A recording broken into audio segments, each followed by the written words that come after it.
I'm Miss Aili from the Yonkers Library in New York, but for now I'm at home with all of my favorite books, and I'd love to read them with you. Let's sing our welcome song. Ready? Welcome, welcome everyone. Now you're here, let's have some fun. Stories old and stories new. Fun for me and fun for you. Welcome, welcome everyone. Now you're here, let's have some fun. Today we are reading about Scotland, and our first Scottish story is called Wee Gillis by Munro Leaf, and it's illustrated by Robert Lawson. Wee Gillis lived in Scotland. There it is.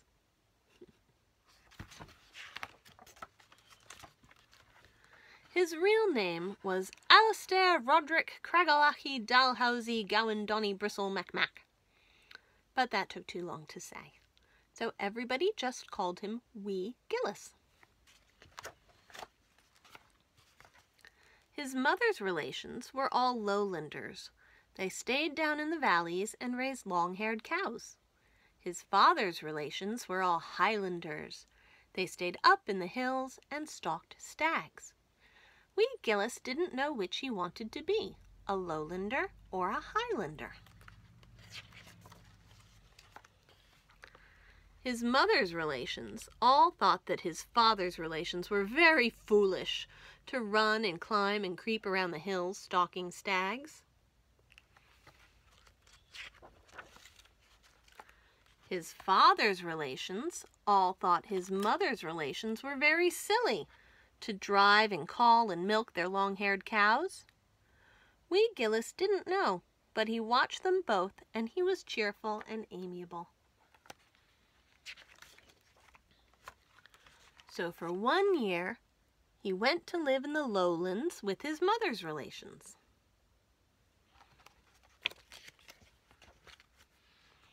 Every day he rose early and ate a large bowl of oatmeal.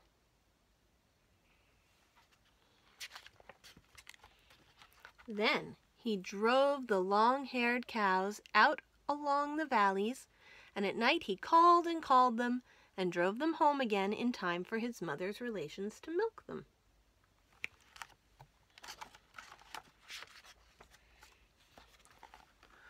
Once he was late in getting them home. Then the relations all asked him what had kept him, and he had to tell them that the cows wouldn't come when he called. Then the relations all said that he didn't shout loud enough, and that the cows couldn't hear him through the heavy mist. So every night, when the mist would come down over the valleys, Wee Gillis would shout a little louder than he had before. That was fine for his lungs, and by the end of the year they were very, very strong. On the first day of the new year, Wee Gillis went up into the highlands. Every day he rose early and ate a large bowl of oatmeal with his father's relations. Then he set about walking and crawling, running and creeping all over the hills, stalking stags.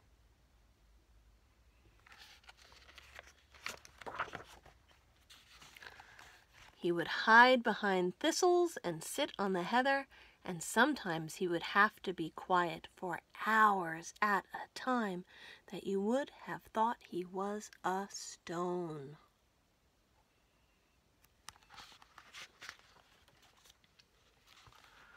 Once, while he was stalking, he sighed a big sigh because he had stayed still for so long, and the noise that it made frightened a stag so that it ran away.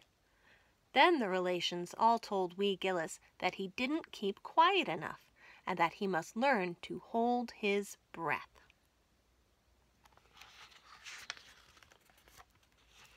So day after day, sitting among the thistles and on the heather, wee Gillis would hold his breath longer and longer to keep from sighing so he wouldn't frighten the stags. That was fine for his lungs, and by the end of the year they were very, very strong.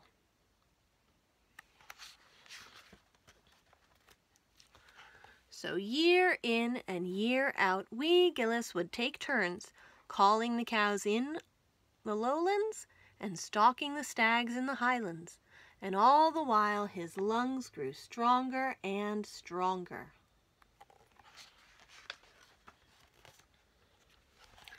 At last the day came when he must make up his mind and decide forever which to be, a lowlander who called cows, or a highlander who stalked stags. Bright and early in the morning there were 2 loud knocks on his door. When he opened it, there stood his Uncle Andrew from the lowlands and his Uncle Angus from the highlands. Gillis put on his kilt in a hurry, and away they went out into the morning.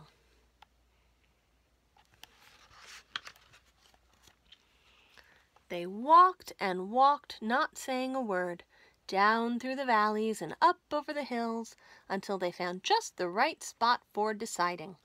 Then his Uncle Andrew and his Uncle Angus stopped and stood very still. They turned to wee Gillis. He was exactly halfway up the side of a medium-sized hill, not in the lowlands and not in the highlands, just in the middle, and he had to choose forever.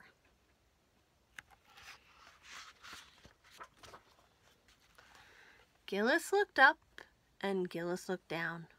Then he looked at his uncles, and they began to talk. First they pleaded, and then they begged very softly and very quietly, one at a time, and very politely waited for each other to finish what he had to say before the other began. But still wee Gillis could not decide. So the uncles' voices grew louder and louder, and they didn't wait for each other to finish talking anymore, but shouted and screamed and yelled, and they jumped up and down and stamped their feet.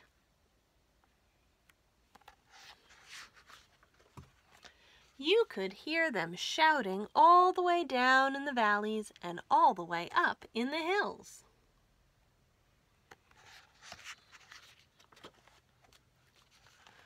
Suddenly, his uncles stopped jumping up and down because a very large man had come up behind them.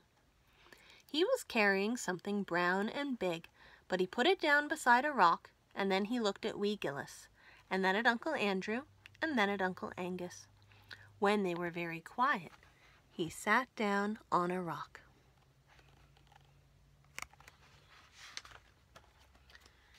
He picked up the big brown thing that looked like a sack with sticks on it, and took a deep breath, and puffed his cheeks, and shut his eyes, and blew into one end of it with all his might. But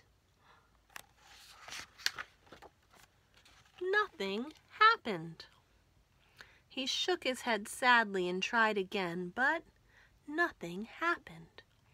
And then he was very sad, and he said so. He was almost ready to cry, because he was a bagpiper, and he had just made these fine new bagpipes to play on, but he had made them too big, and he didn't have breath enough to blow them.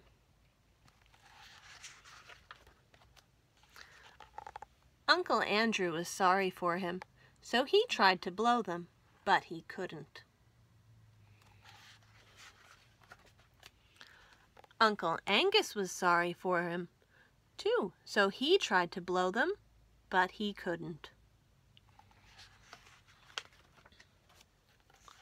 So they all sat down on the rocks and were sad together. Wee Gillis wished that his uncles would ask him to try, but they didn't, so he just stood and looked as though he would like to. After a long time, the large man noticed him and shook his head slowly, But because Wee Gillis looked so wanting to, the large man asked him if he would like to try. Wee Gillis said aye, and so he did. First, he took a deep breath, the way he used to when he was going to call the cows on a misty night in the lowlands. Then he held it, the way he used to when he was sitting very still stalking stags in the highlands. And then he blew with all the force in his very, very strong lungs. The bag filled up and let out a screech through every one of its pipes, and the large man and Uncle Andrew and Uncle Angus fell off their rocks with surprise.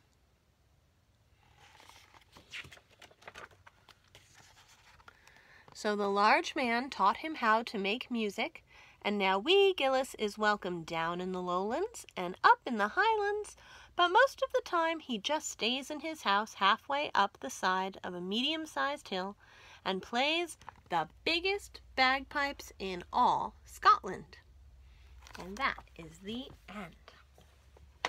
Now why don't we sing a Scottish song about Loch Lomond, which is a lake or loch in Scotland, and it goes like this.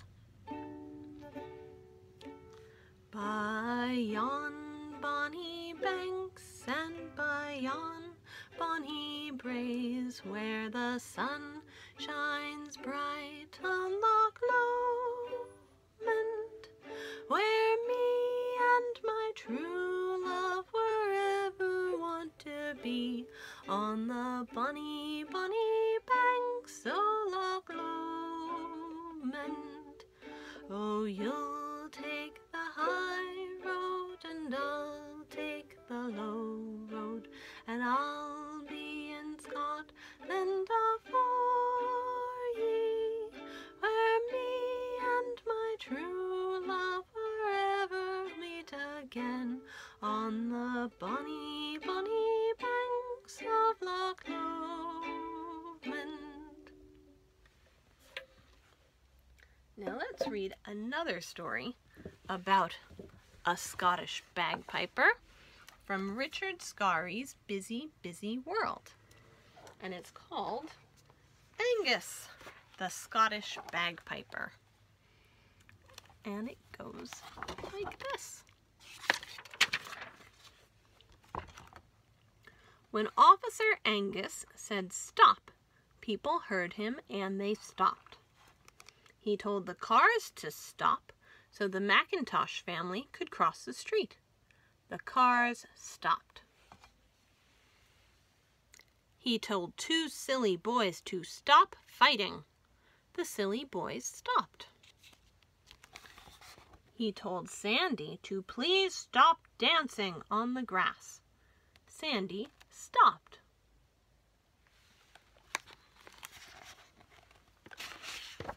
He had spent a busy day telling people to stop doing something. Now he was going to go home and have fun playing his bagpipes.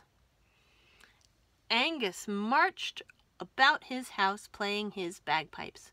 Screech, screech, wah, wah. Oh, such a horrible noise he made. Nying, nying, nying. The sound of his bagpipes could be heard all over town. Angus, please stop, all the people cried. But Angus was playing so loudly he couldn't hear. And the longer he played, the louder he played, and the bigger his bagpipes swelled up. Angus, please stop, the people cried even louder, but Angus couldn't hear them.